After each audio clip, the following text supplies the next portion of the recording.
Olá, hoje daremos continuidade ao estudo da disciplina de Direito Societário, tratando da sociedade limitada. Na segunda parte, na última aula, tratamos do histórico e da limitação de responsabilidade dos sócios, bem como a respeito da sociedade unipessoal. Hoje daremos continuidade e falaremos da regência supletiva das regras da sociedade simples e da sociedade anônima na sociedade limitada. O artigo 1053 do Código Civil prevê que a sociedade limitada rege-se, nas omissões deste capítulo, pelas normas da sociedade simples. É aquela regra geral que nós já estudamos no passado, em outras aulas, onde o nosso legislador adotou como regra a sociedade simples como um tipo societário base, onde previu basicamente todas as regras gerais de funcionamento das sociedades contratuais e optou para os demais tipos societários de tratar apenas do que era diferente daquele tipo base, a sociedade simples, porque no que é igual remete para lá. Aqui não é diferente. O nosso legislador previu um capítulo específico sobre a sociedade limitada, mas neste capítulo não estão todas as regras gerais de funcionamento de uma sociedade. E, obviamente, que não havendo no capítulo específico regra a respeito do problema, o lugar onde iremos buscar a solução para ele é no capítulo da sociedade simples. Ou seja, em havendo regra expressa no capítulo próprio da limitada, aplica-se a regra específica do capítulo da sociedade limitada. Todavia, não havendo, sendo ele omisso, aí sim é que iremos buscar regras no capítulo da sociedade simples. Portanto, é impossível haver conflito de normas aqui, mesmo que haja no capítulo da simples regras que sejam incompatíveis com as regras da limitada. Isso é até natural por serem tipos societários diferentes, mas você primeiro vai aplicar a regra específica para depois buscar as regras gerais.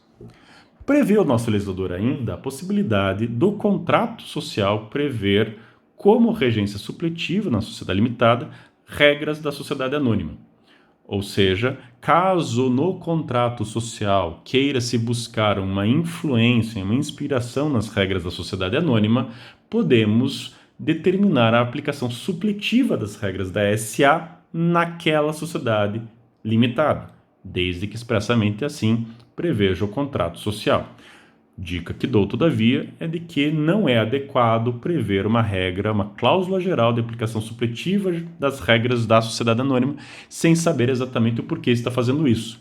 O ideal é, tratando de temas específicos no contrato social que tenham justamente por inspiração as regras da SA, você fazer a referência a ela como fonte supletiva para resolver o caso. Exemplo clássico, acordo de sócios. Na lei da sociedade anônima tem regras específicas a respeito, inclusive, do cumprimento e exigibilidade do acordo de acionistas. Todavia, o Código Civil nada prevê a respeito de acordo de sócios. Nada impede que o contrato social da limitada preveja que serão aplicadas as regras da sociedade anônima para o acordo de sócios daquela sociedade. E assim aplicamos supletivamente as regras da SA. O ideal é fazer desta forma e não de uma forma genérica, até porque só se aplicaria regras da SA naquilo que for compatível. Muito do que tem na sociedade anônima não é compatível, não se encaixa nas regras da sociedade limitada e logo, portanto, não poderiam ser aplicáveis, mesmo que exista essa previsão no contrato. Com relação às cotas sociais, que já demos início ao seu estudo na aula passada. Lembram a vocês que as cotas sociais nada mais são do que a contrapartida que os sócios recebem em troca do investimento feito.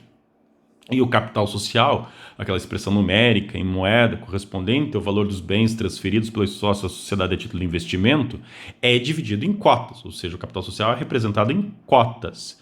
E esse capital vai ser dividido em cotas iguais ou desiguais, cabendo uma ou diversas a cada sócio. Em outras palavras, nós podemos, num primeiro exemplo, imaginar uma sociedade que tem um capital social de R$100 mil, o seu capital ser dividido em várias cotas de um mesmo valor. No nosso exemplo hipotético, R$1, que é o mais comum, afinal de contas, 1 é um número inteiro que é o divisor universal. Então, o mais fácil divisor é 1. Então, teríamos 100 mil cotas para representar os R$100 mil, R$1 cada cota.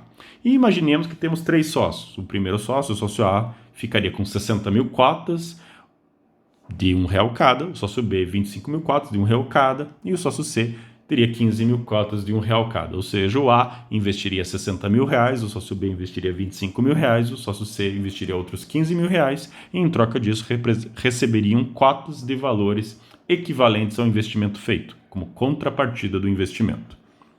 Um segundo exemplo possível seria o capital social ser dividido apenas em 3 cotas.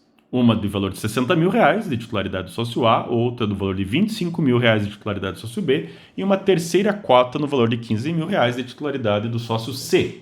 Percebam aqui que em ambas as hipóteses, cada sócio tem cotas que representam o investimento feito.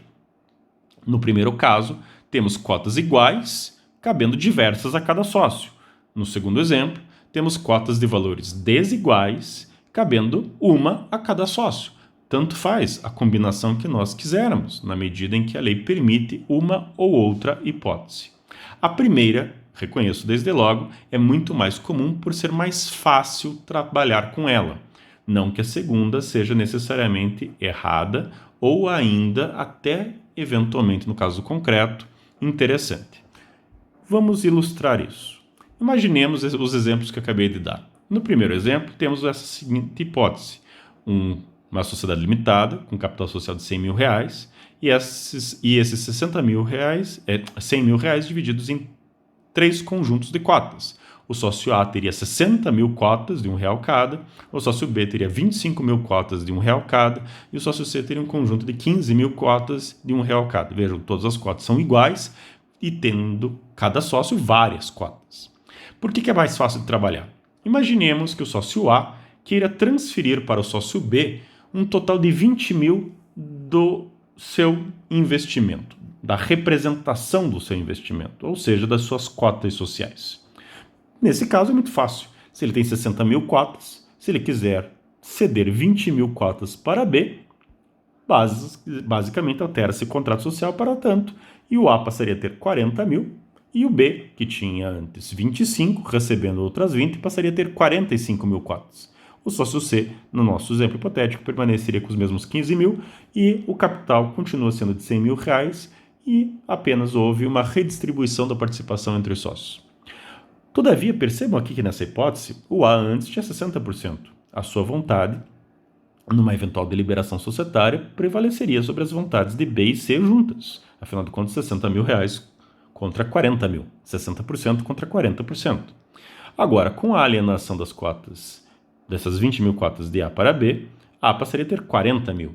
E B, juntamente com C, juntos teriam os outros 60%. Portanto, a possibilidade de B e C fazerem sua vontade prevalecer sobre a vontade de A passa a existir, algo que não existia antes. Peguemos o segundo exemplo. Imaginemos agora que temos cotas de valores desiguais. O A tem uma única cota de 60 mil, o sócio B tem uma única cota de 25 mil e o sócio C tem uma única cota de 15 mil reais. Nesse caso, imaginemos a mesma situação do exemplo anterior, onde o A queira transferir uma parte do seu investimento, da sua participação societária, para B, aqueles 20 mil reais. Nesse caso, a cota, como veremos adiante, é indivisível em relação à sociedade. E, como tal, nós não podemos simplesmente votar com 1/3 de cota, meia cota, 2/3 de cota. A cota é uma só. Imaginemos numa deliberação societária que temos aquelas balanças de mercearia, onde você tem os 2 pratos e vai colocar os pesos na balança. Nesse caso, as cotas são os pesos. Se temos 60 mil cotas de R$ 1 cada, é como se tivéssemos vários pezinhos, bolinhas iguais colocadas na balança. E do outro lado, vamos colocar o restante das cotas e vamos ver para que lado pesa a balança. Neste segundo exemplo, nós teríamos apenas 3 pesos. Um peso de 60 mil, um peso de 25 mil e um peso de 15 mil. Então, nesse caso, se o sócio A botasse a sua cota na hora de votar, digamos, votando por sim, e os outros 2 sócios B e C votassem por não, ele, 60 mil contra 40 mil, ganharia. Agora, se ele ceder 20 mil da sua participação para B, como é que ficaria? Nesse caso, ele teria que ceder uma parte ideal da cota. A cota continua sendo uma só.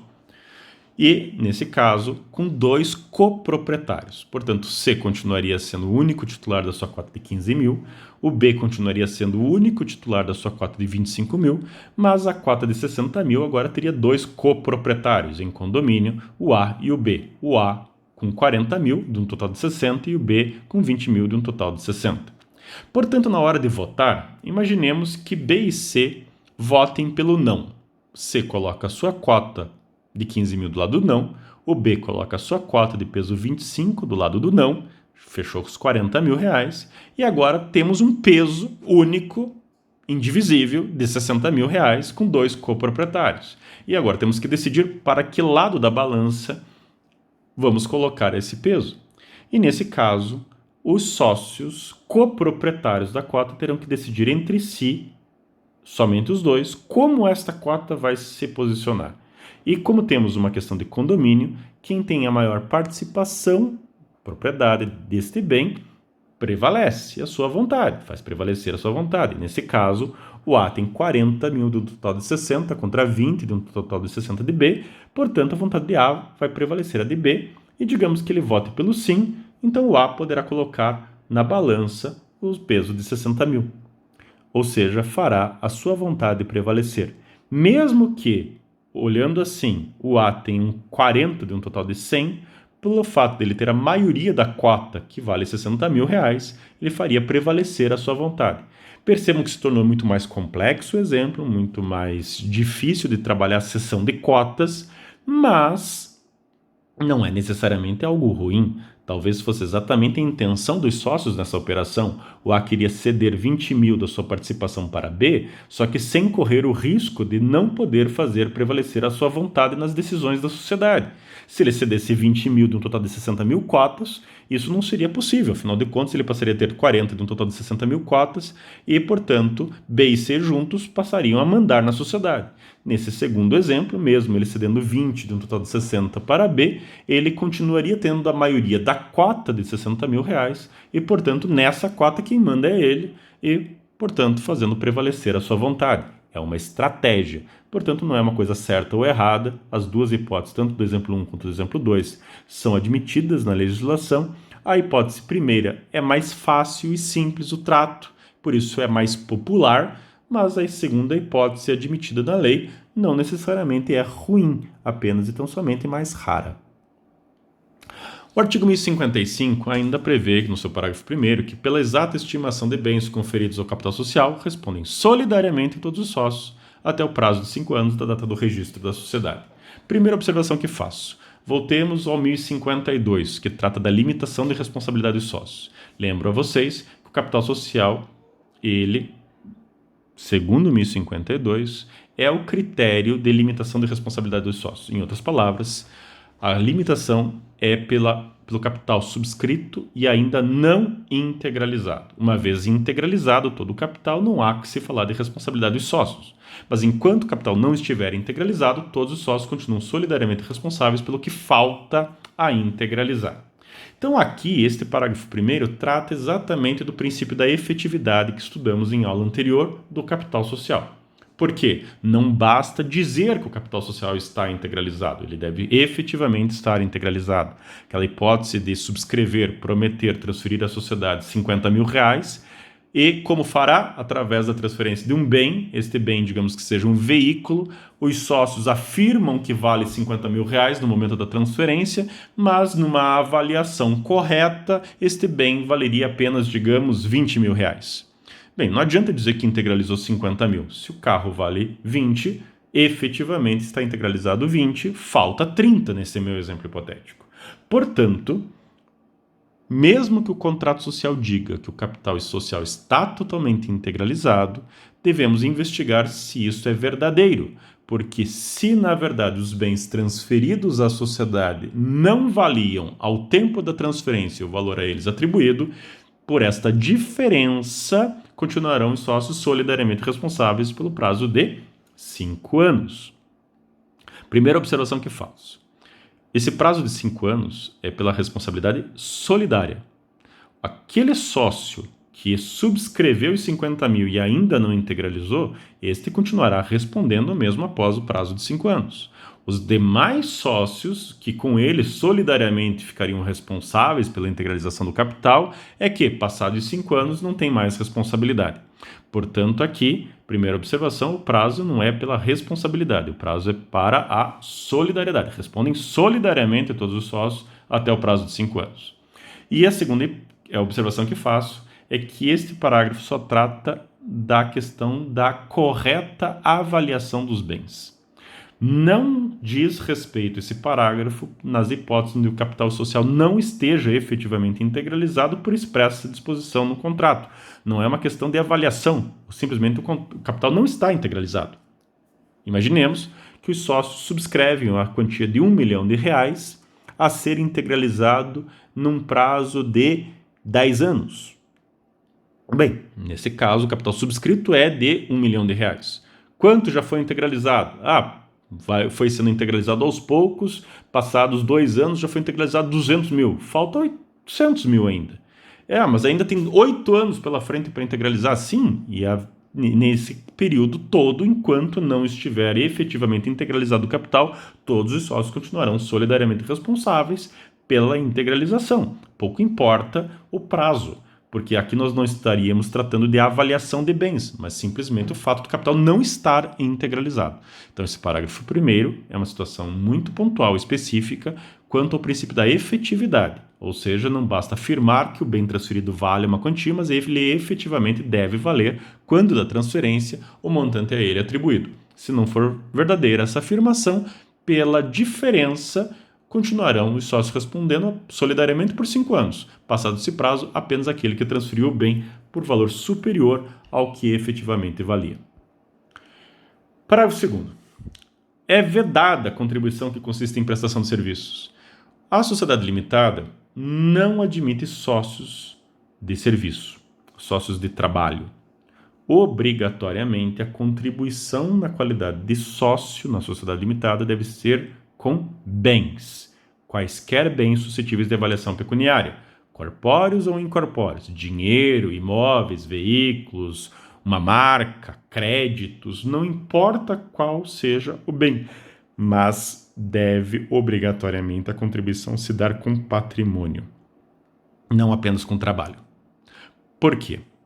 A própria lógica desse tipo societário. Se todos os sócios respondem solidariamente pela integralização do capital, pelo investimento que os sócios se comprometem a fazer, como admitir um sócio que não se comprometa a investir nada? Como é que ficaria a responsabilidade deste sócio nessa hipótese?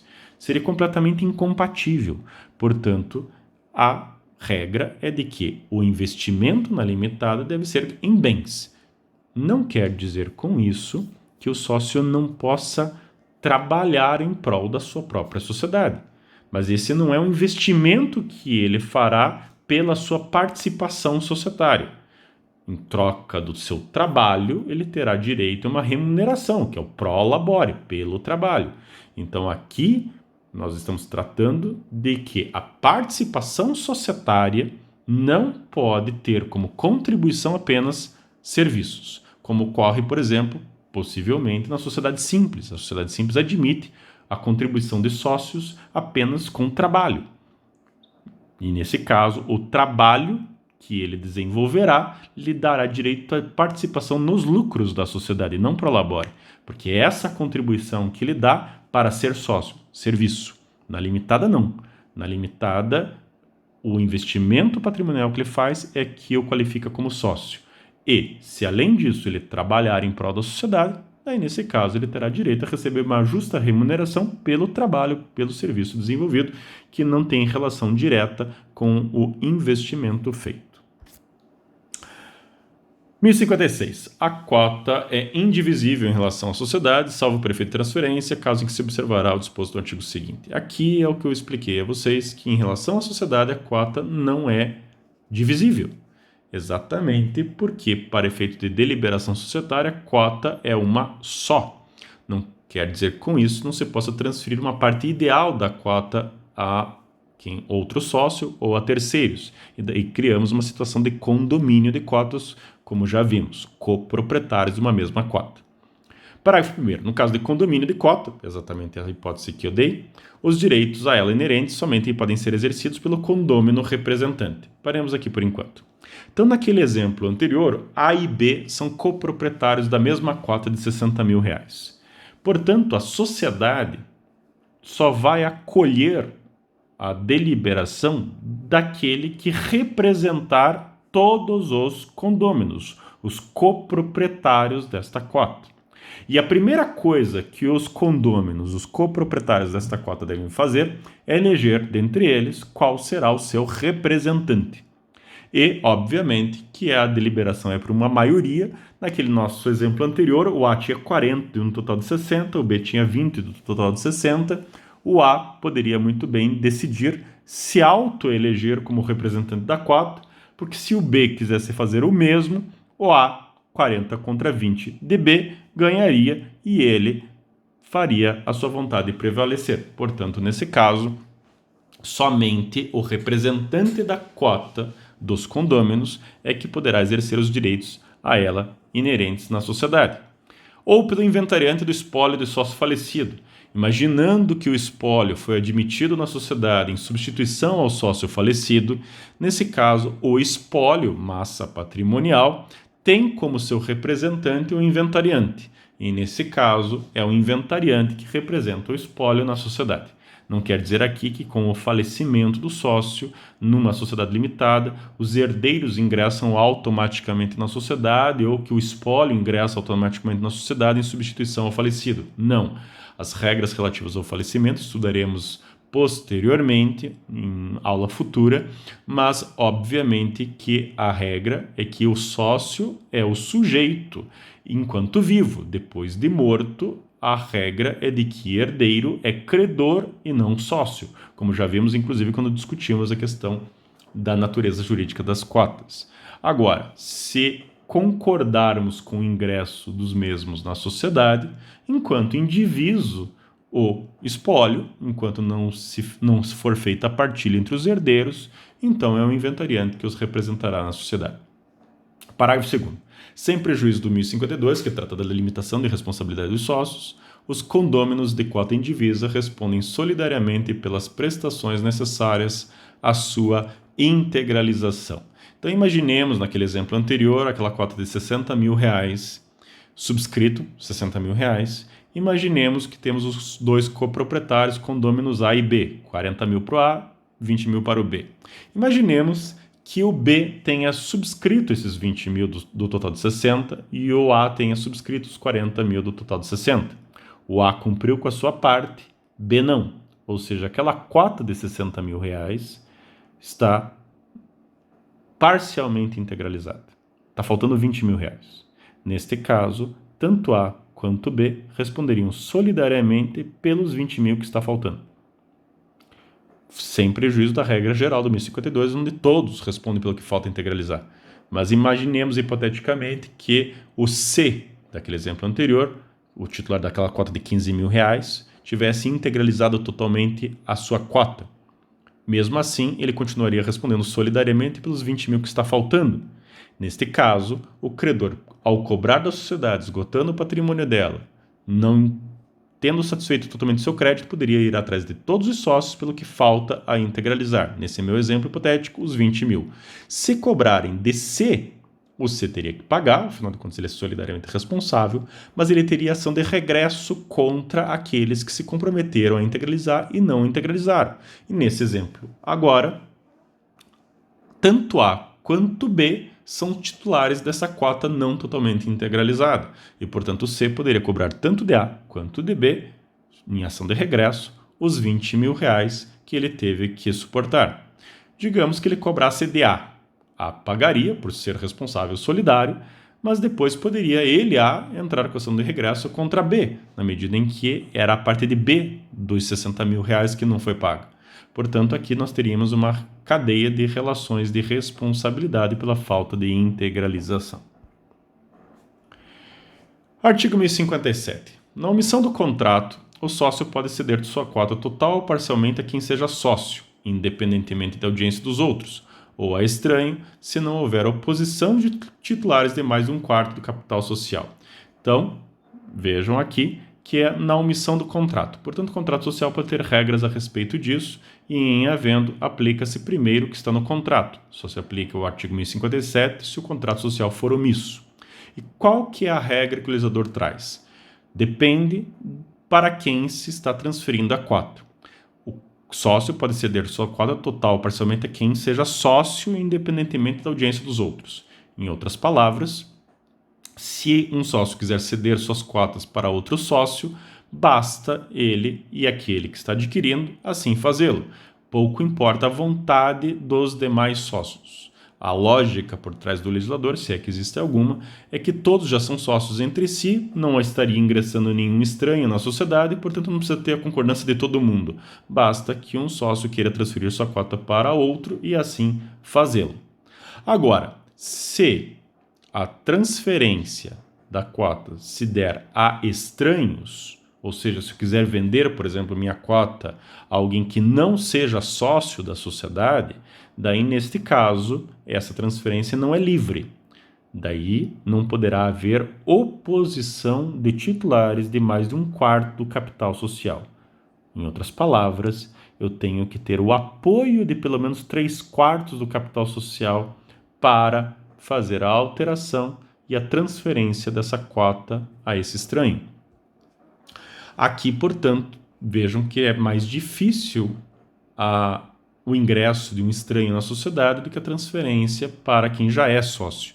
E a ideia é exatamente essa, porque quando você vende a um terceiro, não é só o teu interesse que importa. Afinal de contas, você está transferindo e quem está ficando na sociedade vai se relacionar com esse novo sócio. E, portanto, precisamos da concordância de pelo menos 3/4 do capital social para isso. Parágrafo único. A cessão terá eficácia quanto à sociedade de terceiros, inclusive para os fins do parágrafo único do 1003, a partir da averbação do respectivo instrumento subscrito pelos sócios anuentes. Nesse caso, apenas deixando claro aquela regra geral de que só tem eficácia perante a sociedade e terceiros o que está devidamente registrado. Qualquer alteração das informações constantes do contrato social deve-se dar mediante expressa alteração do contrato social devidamente registrada perante o órgão competente. Enquanto não o fizer, entre as partes o negócio é válido, mas perante terceiros e a sociedade, inclusive, não terá esse documento eficácia. Portanto, imaginemos que tenhamos um contrato particular onde um sócio transfere suas cotas a uma outra pessoa. Esse contrato não é nulo nem anulável. Entre as partes, ele é válido, eficaz. As partes poderão cobrar e exigir uma da outra o cumprimento das obrigações nele constantes. Todavia, perante a sociedade, ela só vai reconhecer como seu sócio aquele que consta do seu contrato social como tal. Então, enquanto não houver a alteração do contrato social para a saída daquele sócio e ingresso daquele que adquiriu aquelas cotas, para a sociedade continua sendo o sócio aquele que consta do seu contrato social. A mesma coisa para terceiros. Para todos os efeitos, o titular da cota é aquele que consta do contrato. Aquele documento particular não tem qualquer eficácia perante eles. Inclusive para os efeitos do 1003, parágrafo único, aqui destaco, até 2 anos depois da averbada a modificação do contrato, responde o cedente solidariamente com o concessionário perante a sociedade de terceiros pelas obrigações que tinha como sócio. Ou seja, a transferência das cotas para uma outra pessoa e a saída desse sócio da sociedade não é uma solução mágica para simplesmente livrá-lo de toda e qualquer responsabilidade que tinha como sócio. Após a saída desse sócio, ao alienar as suas cotas, continuará ele, cedente, solidariamente responsável com o cessionário, quem adquiriu essas cotas, pelas obrigações que ele tinha como sócio. Na sociedade limitada, essa regra nem tem tanto impacto, porque como na limitada a responsabilidade é, como o próprio nome diz, limitada, pelo que falta a integralizar do capital social, qual é a obrigação que o sócio tem? Integralizar o capital, nada mais do que isso. Portanto, se quando da saída desse sócio da sociedade o capital social estivesse totalmente integralizado, quais obrigações que ele tinha como sócio? Nenhuma. O capital já estava totalmente integralizado. Então, se ele, como sócio, não responderia por mais nada da sociedade, obviamente, como ex-sócio, muito menos. E o fato de ele ter saído da sociedade não gerará a ele qualquer responsabilidade por obrigações da sociedade. Agora, se ele cometeu ilícitos à frente da sociedade, assinou como responsável em contratos, como avalista, fiador, enfim, o fato dele alienar suas cotas perante terceiros não o eximirá de qualquer responsabilidade. Ele continuará sendo fiador, continuará sendo avalista, responderá como tal, e se ele cometeu ilícitos ao tempo que era sócio à frente da sociedade, ele vai responder não porque é sócio, mas pelo ilícito praticado. Portanto, a regra do parágrafo único é apenas e tão somente uma regra em relação às questões societárias de responsabilidade. E, portanto, aqui, no que diz respeito à limitada, é a regra do 1052, a limitação da responsabilidade pelo que falta a integralizar. Uma vez integralizado todo o capital social, não há mais responsabilidade dos sócios, logo, a cessão das cotas não geraria qualquer outra consequência. Por hoje é só. Obrigado.